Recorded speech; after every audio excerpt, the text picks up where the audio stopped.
Crypto-related stocks like Coinbase and Robinhood trading at all-time highs, following the House of Representatives' passage of key crypto bills, including the Genius Act, which deals with stablecoin regulation, which could possibly make the U.S. the crypto capital of the planet. The legislation outlines how U.S. companies can issue and manage dollar-backed stablecoins for payments, potentially encouraging wider adoption. SES AI got a jolt of bullish sentiment after it released an update to its Molecular Universe platform, a battery material discovery software that uses AI and physics to create a searchable database of molecular structures and properties. The new version includes a feature called Deep Space, which conducts senior scientist-level battery research and can recommend electrolyte formulations for different cell chemistries. Deep Space is designed for intense research aimed at developing commercial product outcomes and can analyze complex battery questions. The platform aims to accelerate battery research and development, and the company believes it will enhance its value proposition in the global battery industry. Then, despite Ethereum still surging, SharpLink Gaming, the largest corporate holder of Ethereum, has been flat to bearish, mainly due to it amending its at-the-market sales agreement with AGP Alliance Global Partners to increase the maximum aggregate offering amount of its common stock from $1 billion to $6 billion. The company, currently valued at $3.31 billion, plans to utilize forward sales agreements rather than direct ATM sales until it obtains stockholder approval to increase its authorized shares. This approval is being sought at a meeting scheduled for July 24th. As a result, concerns have arisen regarding a potential share dilution to raise funds for further Ethereum acquisitions. So it wouldn't be too unusual for price to fall into a period of deliberation towards early August, as the implications of this potential dilution are weighed against the company's Ethereum holdings and potential joint ventures, while also taking into account the course of Ethereum's price. If long-term confidence in this Ethereum strategy persists, volatile movements could still see price holding over $5 for another attempt over $33 later. NBIS still pressing through the mid-50s range where selling remains relatively weak.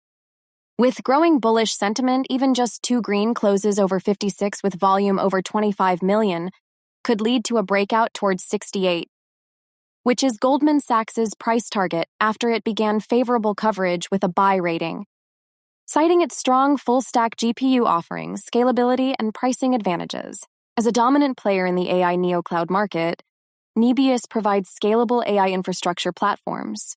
Upcoming catalysts, particularly earnings and the opening of new data centers, could be just what's needed to keep climbing. In the bigger picture, NBIS is thriving with a 4x growth in revenue and 7x growth in annualized run rate revenue in Q1 2025. The company has accumulated $1.4 billion in cash, enabling continued investment in its $2 billion CapEx plan for 2025. Their 2024 sustainability report also highlights advantages such as a 20% lower total cost of ownership for customers and optimal data center performance with a power usage effectiveness of 1.1. Redwire climbing back in the green to retest the firm 20 boundary. At a bare minimum, there would likely need to be at least 3 consecutive closes over 20, with volume over 5 million in order to more decisively cross this threshold. This effort will be aided by bullish sentiment since RDW's subsidiary Edge Autonomy demonstrated its Stalker unmanned aerial system and ISR payload solutions at a U.S. Army event, the Maneuver and Fires Integration Experiment at Fort Sill, Oklahoma. The live demo showcased the system's integration capabilities for Army air defense and field artillery requirements, highlighting collaboration between unmanned aerial systems and precision fires. Redwire's technology aims to deliver expedited and accurate effects on target and emphasizes long-range reconnaissance, a key focus of Department of Defense UAS activities. This demonstration allows Redwire's Edge Autonomy team to work directly with Army personnel, showcasing the Stalker's capabilities in simulated real-world mission scenarios. Redwire acquired Edge Autonomy in a $925 million deal. Edge Autonomy's Stalker drone has also been added to the Defense Innovation Unit's Blue UAS list, a significant validation of the drone's security and performance, potentially opening up a wider market and streamlining the procurement process for government buyers, meaning drone contracts will definitely be key catalysts to watch out for in the near future. over to OKLO, rapidly returning back to all-time highs in the low 70s, amid renewed bullish sentiment after it completed the U.S. Nuclear Regulatory Commission's pre-application readiness assessment for its Aurora powerhouse project at Idaho National Laboratory. The assessment found no significant gaps that would prevent acceptance of the application. OKLO plans to submit the first phase of the combined license application this year, supporting efficient deployment of its Aurora powerhouses. Earlier, OKLO selected Kiewit Nuclear Solutions KFORN as the lead constructor for its first commercial Aurora powerhouse at Idaho National Laboratory. Under the Master Services Agreement, Kiewit will support the design, procurement, and construction of the Aurora INL facility, with pre-construction expected to begin in 2025 and commercial operations targeted for late 2027 to early 2028. OKLO's CEO, Jacob DeWitt, stated that Kiewit brings essential execution strength and project delivery experience to the project.